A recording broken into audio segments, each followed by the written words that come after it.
Hello guys, I wanted to come on here and talk about my labor and delivery story that I had with my baby here, little Miss Everly. She is a little over 6 months now, and so her original due date was Valentine's Day, February 14th, 2020. She was actually born on January 12th, 2020. So I just want to talk about how I went into labor and how the whole process went.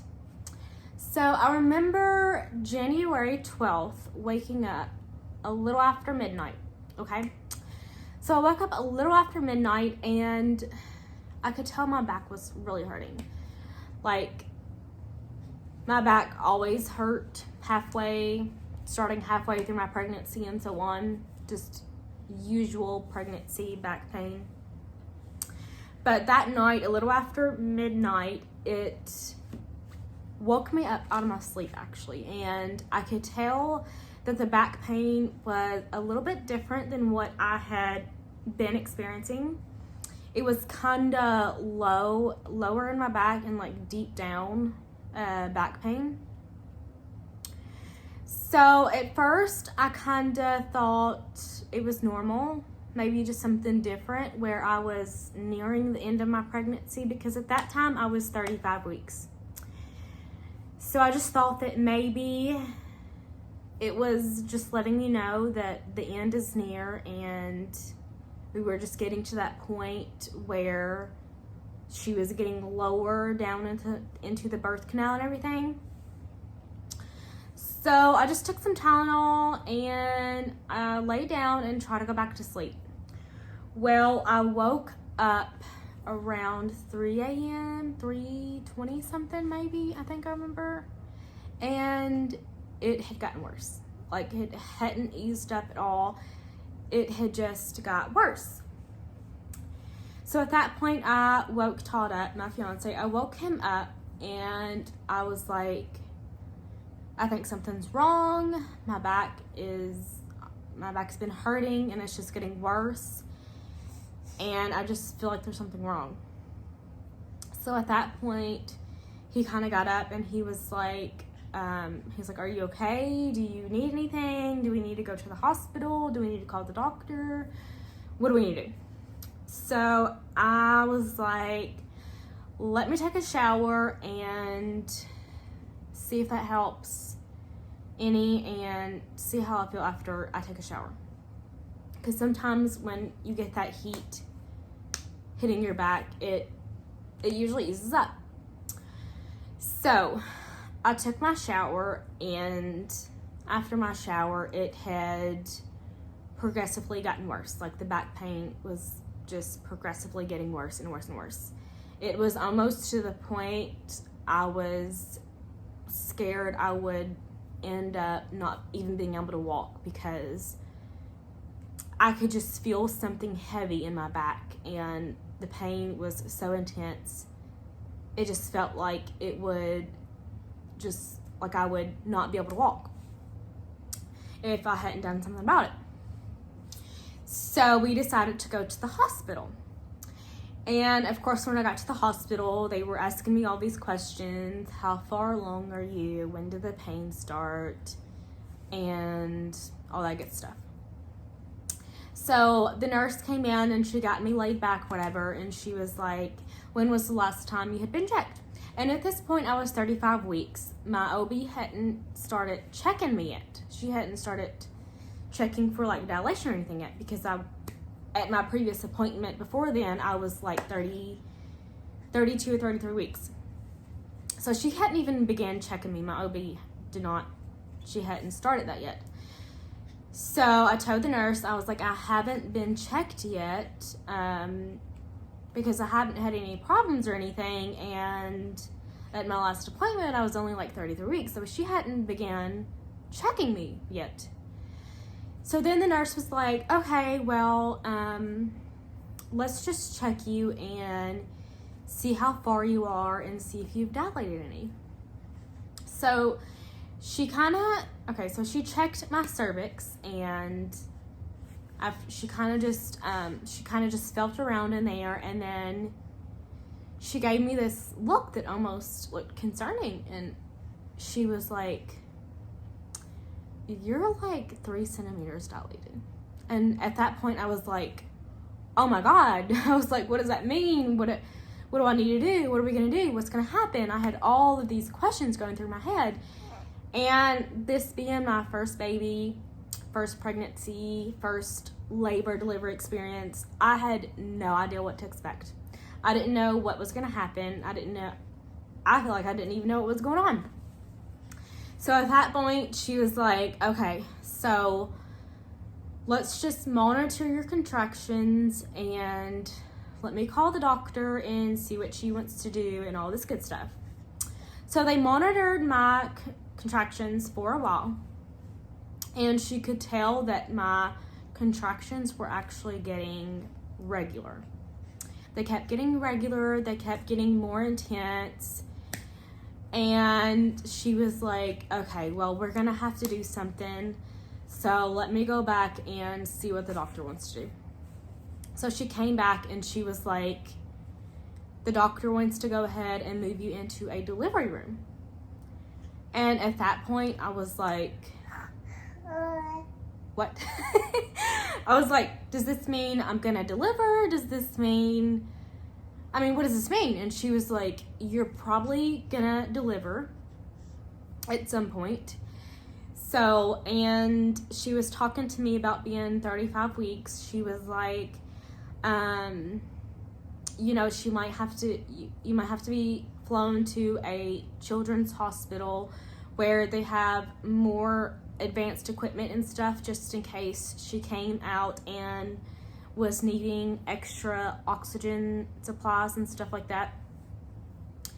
So I got into the delivery room, and they started setting up all this equipment and everything that they have to do, and they were kind of talking me through the process, telling me what's gonna happen and how everything's gonna work out.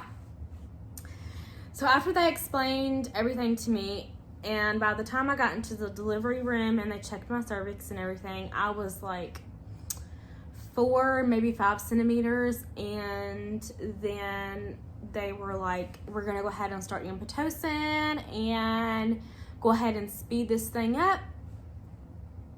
So after a while, the doctor actually came in and everything, and she checked for herself, and she checked my water, and she was like, this water's ready to break. I'm gonna go ahead and break it.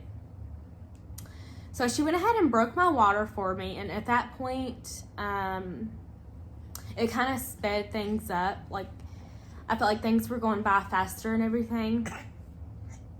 So after that, we kind of just monitored how things were going. The nurse was coming in every couple of hours, checking my cervix and everything, checking to see how far I dilated. And by the time I got to about 7 centimeters, they went ahead and gave me my epidural. She checked me and she was like, well, you're about a 7 now. Let me call the anesthesiologist and get him down here, and we can go ahead and start your epidural, and things should move along faster from here. So I got my epidural in, and after that, it was not too much longer, maybe like just an hour or 2 longer. And whenever I got to like 9 centimeters, she came back more frequently. And whenever I got closer to 10, I think she checked me at one point and she was like, okay, you're almost at a 10. And after that, I all of a sudden had this urge to push. Like, I was freaking out. I was like, I have to push. I need to push. And so then the nurse came in and she was like, she checked me one more time and to make sure I was at a 10. And she was like, okay, you're at your 10 centimeters. go ahead and start pushing.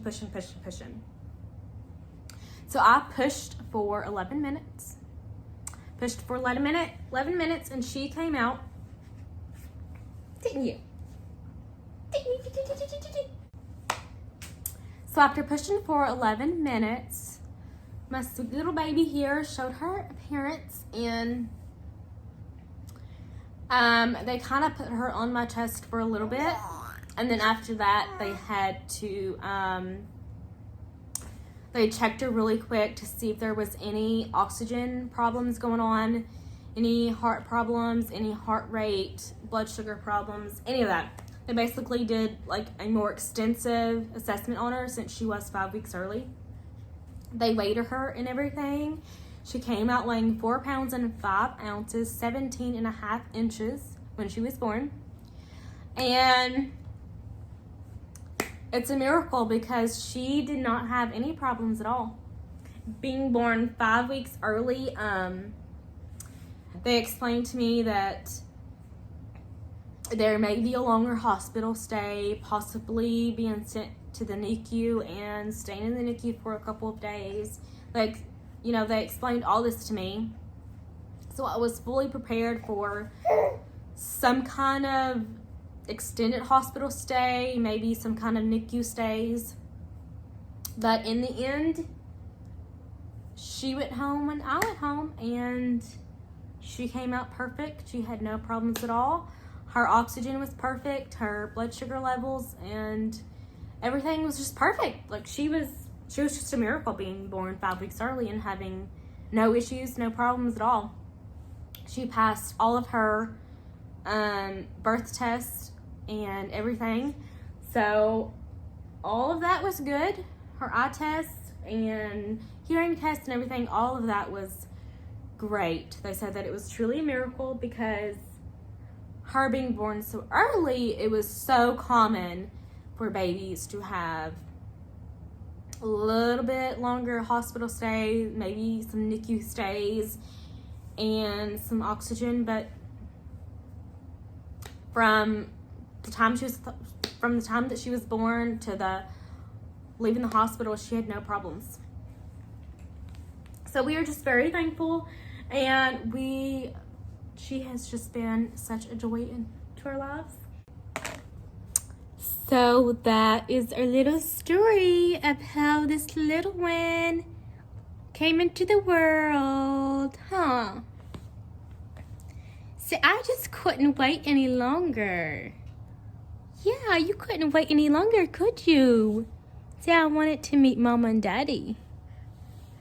And Nana. You want to meet everybody, huh? See, I just couldn't stay in any longer. Okay, guys, so I hope you enjoyed that little birth vlog, labor and delivery story. And make sure you subscribe so you don't miss another video.